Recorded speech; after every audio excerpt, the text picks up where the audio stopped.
What if the story of Superman didn't begin with the love and warmth of the Kent family, but instead ended in their screams and bloodshed on the very night his ship crashed to Earth? The nightmare begins in Smallville, Kansas, under the light of a full moon. A spacecraft crashes violently into the cornfields, kicking up a massive cloud of smoke. But as the hatch opens, revealing a crimson glow from within, the thing that crawls out is not the innocent infant we know. Instead, a massive, gray hand of a monster reaches out, grasping the earth. Jonathan Kent, who rushed to investigate, becomes the first corpse lying in a pool of blood beside the ship. Cut to the porch, Martha calls her husband in frustration, thinking he's just loitering. Little does she know, the phone is ringing right next to his unrecognizable remains. She mutters, "Life's too short," and walks back inside, unaware that her words are about to come true, because death is already waiting at her door.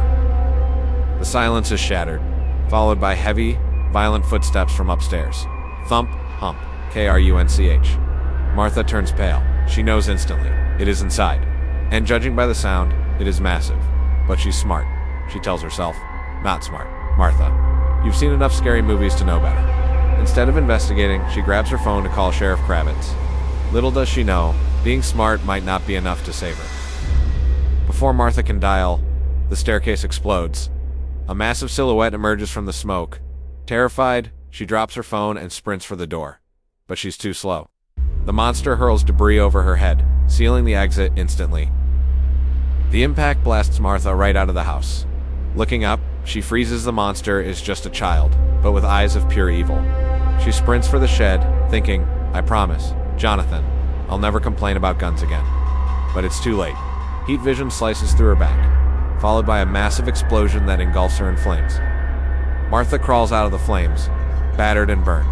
Convincing herself it's a nightmare, she screams at the monster, "You're not real. Do your worst." Unexpectedly, the creature launches into the sky and leaves her be. Confused and in shock, instinct takes over. She drags herself to the truck. She needs to find help before she passes out. Martha drags herself into the truck, fighting to stay sane. A stroke of luck. The keys drop from the visor. She silently thanks Jonathan, praying he's somehow okay. But before she can start the engine, a shadow looms. Slam. The alien child jumps onto the windshield, screeching right in her face. Martha screams, "Just a dream. Wake up," as the glass shatters around her, but the nightmare is real. The alien child effortlessly lifts the entire truck like a toy, then hurls it into the ground. The truck crashes upside down, crushing her last hope of escape.